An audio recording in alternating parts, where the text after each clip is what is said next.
When I first saw Tom's father in the office there on Motor Avenue, I was very impressed with him. He was quite a large man and very dignified, but very warm. Tom was a large man. He was probably over 6 feet, I'm sure. He had these magnificent hands. He always had these large, powerful hands. Tom was very clever with his brush.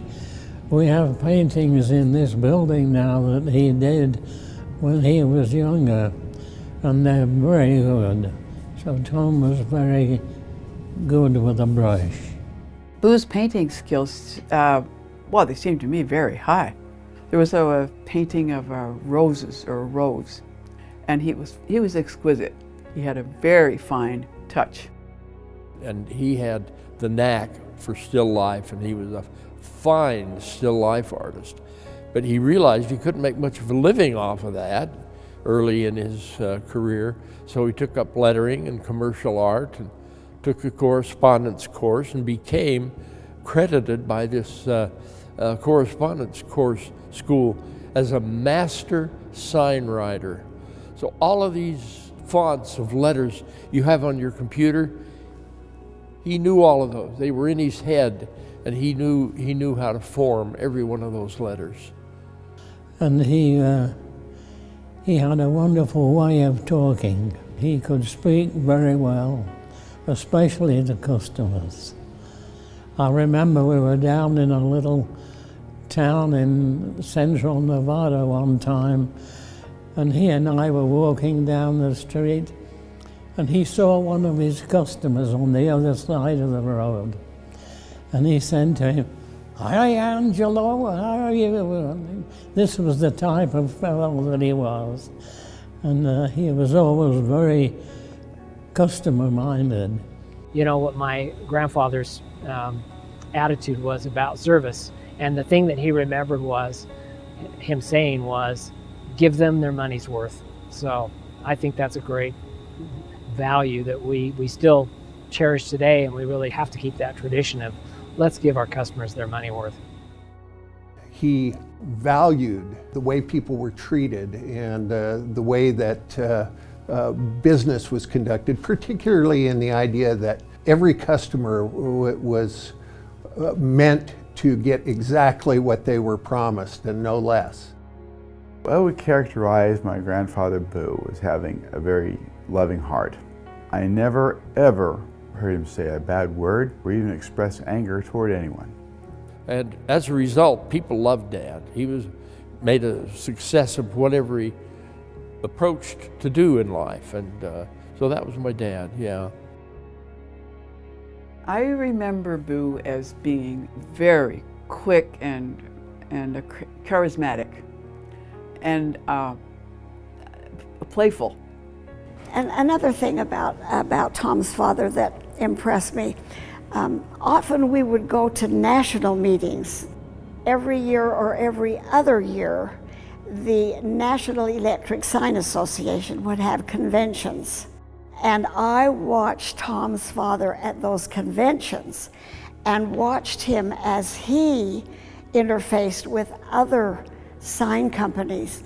I sensed the respect that the industry had for him because of the success, but also because of the man.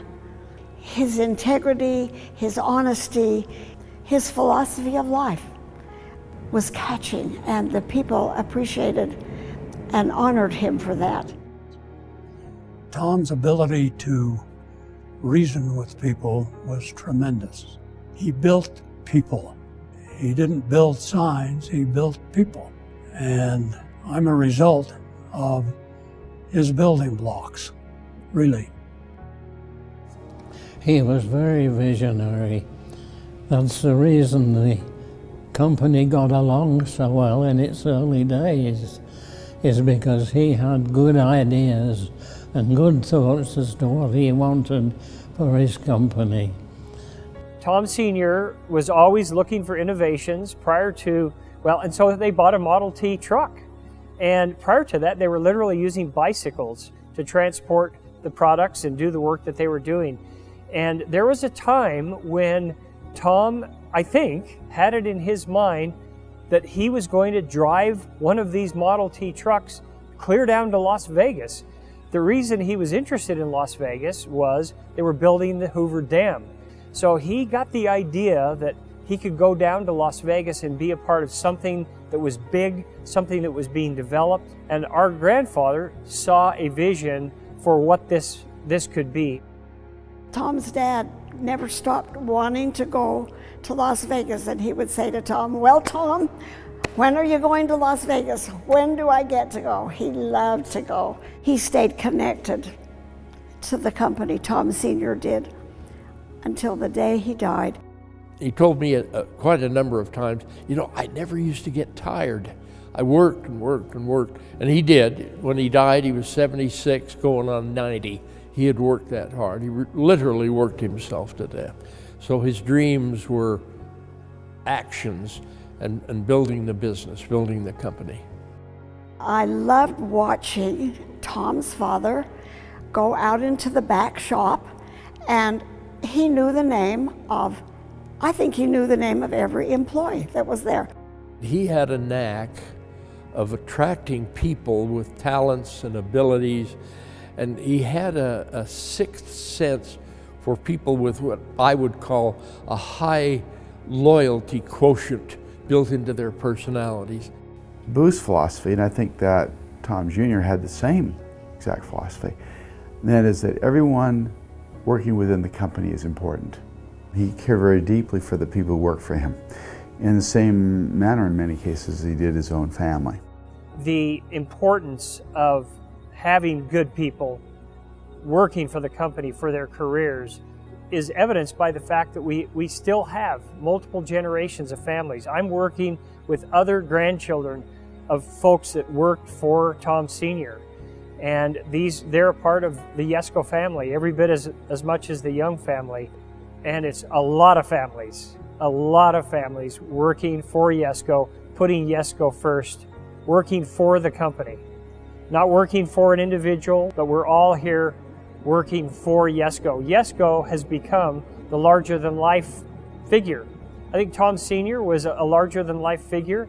Our dad, during his career, the company really became the larger-than-life figure due to his humility and due to his commitment in the way that our dad has worked for the company and taught us all that it's about taking care of our customers and the company coming first. That's how we've been able to get to 100 years.